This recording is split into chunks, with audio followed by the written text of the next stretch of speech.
30 years. You do everything right. You save a little from every paycheck. You buy government bonds because they're safe. You put money in a pension. You trust the bank with your life savings. Now imagine that one day you walk into a coffee shop, pull out your entire life savings, and hand it to the barista. And she says, "Sorry, this will only buy half a cup." That actually happened in 1923. A German banker named Friedrich Hecker had done everything his financial advisor told him to do. He was responsible. He was disciplined. And by the end of that year, his life savings couldn't buy a cup of coffee. Meanwhile, 40 miles outside the city, a wheat farmer with no education, no financial training, and no connections was richer than he'd ever been. People were trading pianos, fur coats, and family silver just for a bag of his flour. Same crisis, same year, same country. Completely opposite outcomes. And here is the psychological twist. The banker wasn't stupid. He wasn't unlucky. He was just following the rules that everyone told him were safe. The farmer wasn't a genius. He just owned different things. What separated them wasn't intelligence. It was what they held when money died. And here's the question this video will answer. If your currency lost 90% of its value tomorrow, would you be the banker or the farmer? Let me ask you something personal. When you think about building wealth, what do you think of first?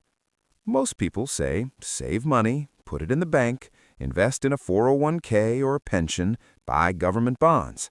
These are the responsible things, the safe things. But here is the uncomfortable truth that nobody tells you. Every single fiat currency ever created has either collapsed or lost the vast majority of its value. Every one. The US dollar has lost over 96% of its purchasing power since 1913. Think about that. If you had put $100 in a savings account in 1913, that same $100 would only buy what $4 buys today. Your money didn't grow. The currency just shrank around it.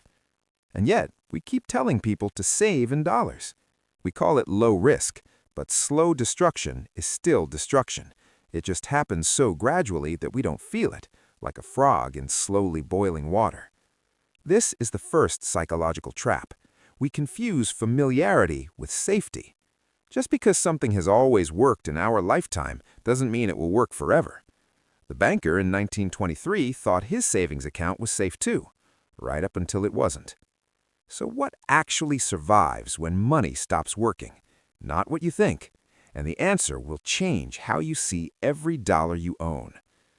Let me tell you about a pattern that has repeated itself for 4,000 years, from ancient Rome to revolutionary France to Weimar Germany to modern Venezuela. The same pattern over and over. When a currency collapses, the economy doesn't stop. People still need to eat, they still need shelter, they still need fuel, medicine, and transportation. And whoever controls the things that people actually need holds real power. The money becomes secondary. So what are those things? Let me walk you through them. Number 1, productive land. Not a random piece of dirt. Land that grows food. Land with water. Land that produces something people cannot live without. In Weimar Germany, a pig farmer traded one hog for a grand piano that once cost a banker 3 months' salary. Why? Because you can't eat a piano, but everyone needs protein. Number 2, gold. I know, gold sounds like a conspiracy theory, but here is the psychology. When a currency fails, people panic. They need something to use as money immediately. For thousands of years, humans have defaulted to gold because it is recognizable, divisible, and no government can print more of it. Central banks hold more gold today than in the last 30 years. The very institutions that print money are betting against their own paper. Number 3, businesses that sell things people cannot stop buying. Think about it. If you own a luxury handbag company and a crisis hits, your customers disappear. But if you own a company that produces cooking oil, electricity, medicine, or fuel, demand doesn't drop. It can't. And if you can raise your prices daily to keep up with inflation, you survive. Number 4, foreign currency. This is the one that separates the wealthy from the middle class in every crisis. The wealthy move their money into dollars, Swiss francs, or any stable currency before the collapse accelerates.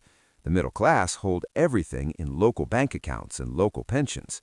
When the local currency fails, their wealth fails with it. A school teacher in Argentina who saved in pesos for 30 years lost everything. A wealthy family with a dollar account in Miami didn't feel a thing. Number 5, real estate. Not because prices go up on a screen, because a building is a physical thing that people need. You can't print an apartment building. You can't inflate away concrete and steel. In post-Soviet Russia, as the ruble disintegrated, people who owned apartments discovered that their real estate was suddenly their most valuable possession. Everything denominated in rubles was gone. The walls and the roof remained. Number 6, skills. This is the one almost nobody talks about. Doctors, electricians, plumbers, mechanics, engineers, anyone whose skill is essential and whose payment can be negotiated in real time. In Hungary's 1946 hyperinflation, where prices doubled every 15 hours, government employees on fixed salaries were wiped out. But a skilled plumber who could set his own price for each job, he ate well. Skills cannot be confiscated, inflated away, or taxed into nothing.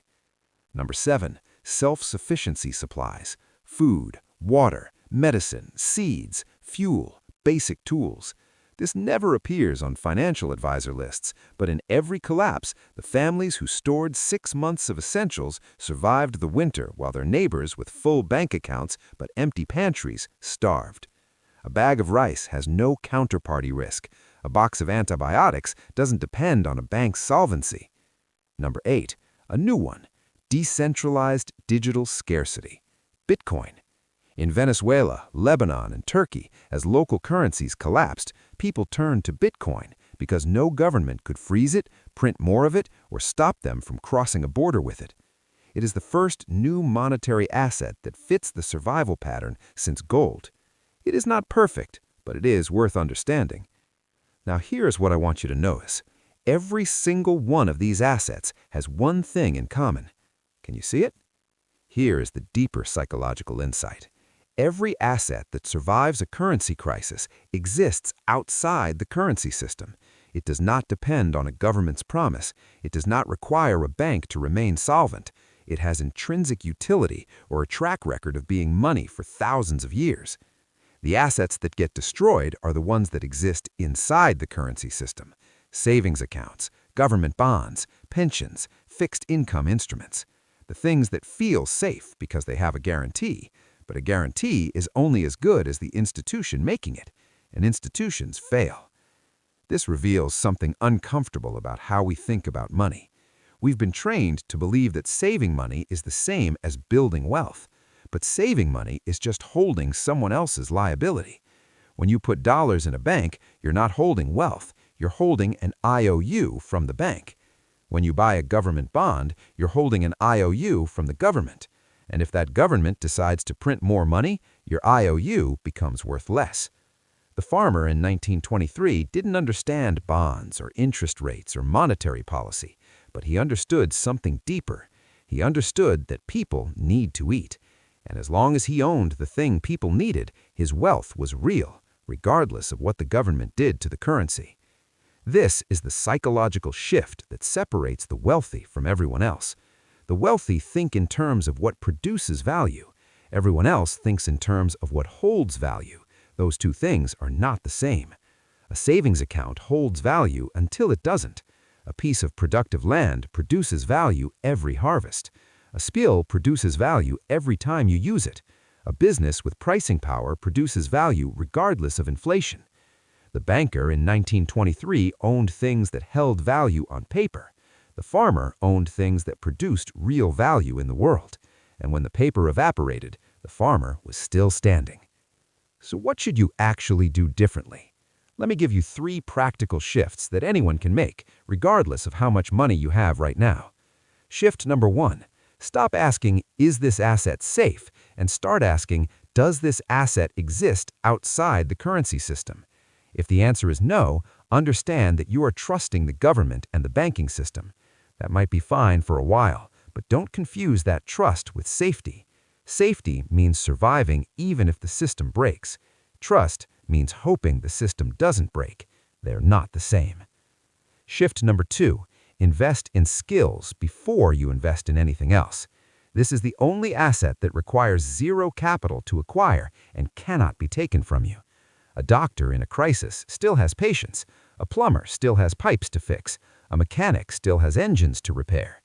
Before you buy gold, before you buy real estate, ask yourself, if everything went to zero tomorrow, what could I do that people would trade for? If you don't have a good answer, start there. Shift number 3, hold at least 3 of these 8 assets. You don't need all of them. You don't need to be an expert.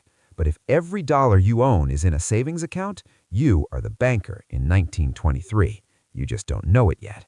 Spread your wealth across different things that have survived every crisis in recorded history.